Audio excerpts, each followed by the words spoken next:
Bismillahirrahmanirrahim. Assalamualaikum warahmatullahi wabarakatuh. Perkenalkan, nama saya Intan Purnamasari. Saya dari STI Pertiwi Karawang, Prodi Manajemen Weekend semester 6. Terima kasih kepada Pak Miftah atas kesempatan dan waktunya. Di sini saya akan mempresentasikan tentang perencanaan dan perkembangan karir. Untuk konten materinya di sini ada perencanaan dan pengembangan karir. Yang selanjutnya ada pentingnya perencanaan dan pengembangan karir. Yang ketiga ada peran dan perencanaan dalam pengembangan karir. Selanjutnya ada faktor-faktor dalam perencanaan dan pengembangan karir. Dan yang terakhir nanti ada kesimpulan. Untuk perencanaan dan pengembangan karir, career is all the job that are held during one working life. Yang artinya karir adalah keseluruhan jabatan yang dipegang seseorang dalam masa kerjanya. Untuk perencanaan dan pengembangan karir tersebut, di sini bagi beberapa orang, jabatan atau karir dapat diperoleh dengan perencanaan yang cukup matang. Tetapi bagi yang lainnya, merupakan suatu keberuntungan atau kebetulan saja. Yang mempengaruhi kesuksesan karir seseorang bukanlah banyaknya karir, namun prestasi kerja yang baik, pengalaman, pendidikan, dan nasib baik atau keberuntungan. Namun harus diingat juga, jangan mengandalkan nasib baik saja, karena umumnya Anda bisa jadi tidak siap menanggapi karir Anda kelak. Jadi jelaslah bahwa karir yang sukses diperoleh dari perencanaan karir yang matang atau karir yang baik. Selanjutnya, agar tidak gagal merencanakan atau melaksanakan karir, Anda tidak boleh berpikir bahwa karir merupakan tanggung jawab perusahaan. Ingatlah bahwa pada intinya karir merupakan tanggung jawab pribadi masing-masing. Menurut Water dan David, konsep dasar perencanaan karir lebih terperinci dan dapat diuraikan seperti career path atau arah atau jalur karir adalah pola urutan jabatan-jabatan yang terbentuk atau membentuk karir seseorang. Yang kedua ada career goals, yaitu sasaran karir adalah posisi-posisi masa mendatang yang dengan sekuat tenaga ingin dicapai seseorang. Dan selanjutnya ada career planning atau perencanaan karir adalah proses pemilihan sasaran-sasaran karir dan jalan ke arah sasaran-sasaran tersebut. Yang terakhir ada career development atau pengembangan karir. Di sini adalah perbaikan-perbaikan pribadi dilakukan seseorang untuk bisa mencapai perencanaan karir pribadinya.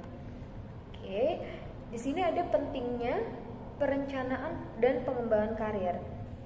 Setiap organisasi atau perusahaan memiliki kewajiban untuk memanfaatkan semaksimal mungkin kemampuan karyawannya dan memberikan karyawannya kesempatan untuk tumbuh dan menyadari potensi mereka.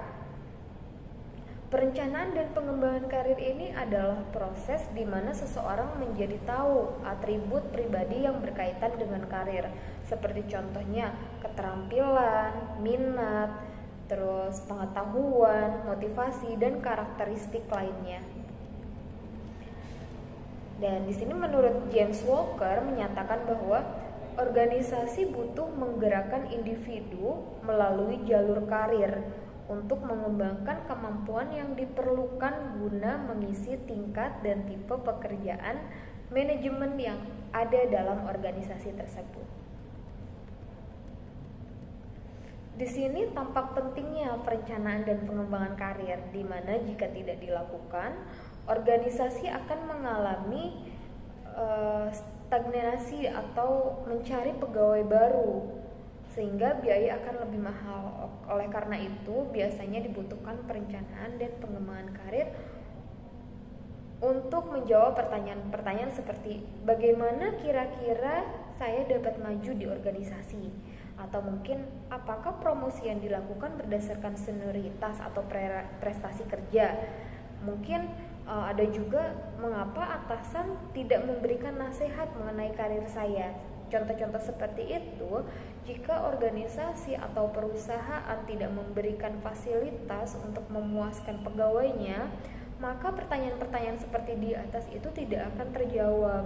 Pada akhirnya, karyawan cenderung untuk keluar dari perusahaan tersebut dan memilih perusahaan yang lebih baik. Dan adapun peran dalam perencanaan pengembangan karir, di sini ada individu, manajer, dan organisasi mempunyai peran dalam pengembangan karir. Peran tersebut terbagi di mana individu yang mempunyai tanggung jawab untuk karirnya, menilai minat, keterampilan, dan nilai, mencari informasi karir dari sumber, serta biasanya mengambil langkah-langkah untuk menjamin pencapaian karir. Untuk manajer, menyediakan umpan balik prestasi tepat pada waktunya atau objektif, menawarkan penugasan dan dukungan pengembangan serta berpartisipasi dalam diskusi pengembangan karir. Dan manajer di sini bertindak sebagai pembimbing, penilai, penasehat, dan agen rekomendasi, mendengarkan dan menjelaskan rencana karir individu, memberikan umpan balik, menciptakan pilihan karir, dan mengaitkan karyawan dengan sumber-sumber organisasi dalam karirnya. Adapun dalam individu itu harus bertanggung jawab atas karirnya sendiri.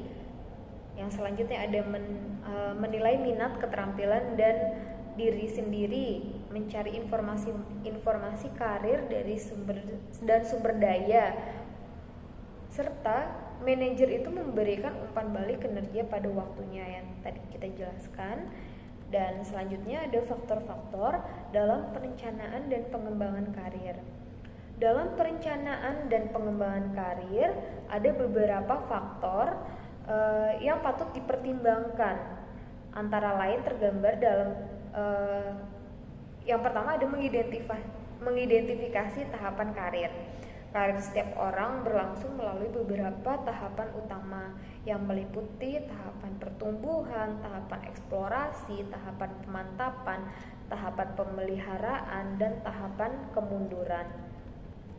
Yang kedua ada mengidentifikasi orientasi pekerjaan, orientasi realistik, orientasi penyelidikan, orientasi sosial, orientasi konversional, orientasi berusaha, dan terakhir ada orientasi artistik.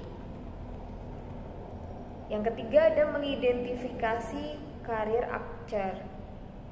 Edgar Schein mengatakan bahwa perencanaan karir merupakan suatu proses temuan yang kontinu, di mana seseorang secara perlahan mengembangkan konsep pekerjaan yang lebih jelas dan kaitannya dengan talenta, kemampuan, motif, dan kebutuhan sikap dan nilai yang dimilikinya. Berdasarkan penelitian yang dilakukan di MIT, Schein yakin bahwa karir archer sulit untuk diprediksi secara awal karena merupakan proses evolusioner dan dari produk dari suatu proses temuan. Schein juga menunjukkan bahwa pengalaman kerja seseorang, minat, sikap, dan orientasi bersatu menjadi pola yang berarti yang membantu menunjukkan apa yang terpenting dalam mengarahkan pilihan-pilihan karir seseorang.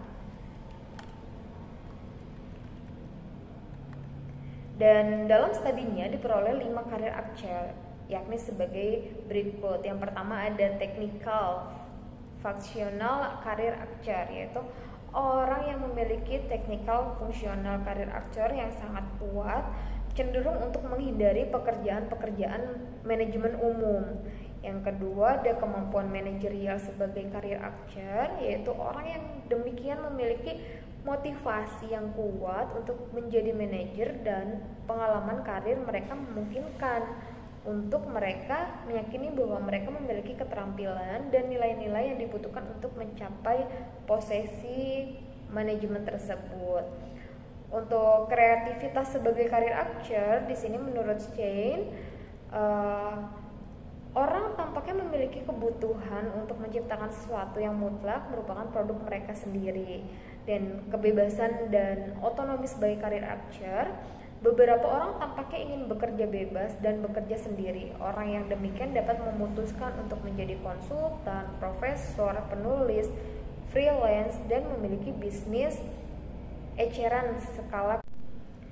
Selanjutnya di sini ada keamanan sebagai karir archer. Banyak orang yang peduli dengan stabilitas karir dalam jangka panjang dan keamanan dalam bekerja. Mereka tampaknya bersedia bekerja dan bermaksud mempertahankan keamanan kerja, pendapatan yang pasti, dan masa depan yang stabil.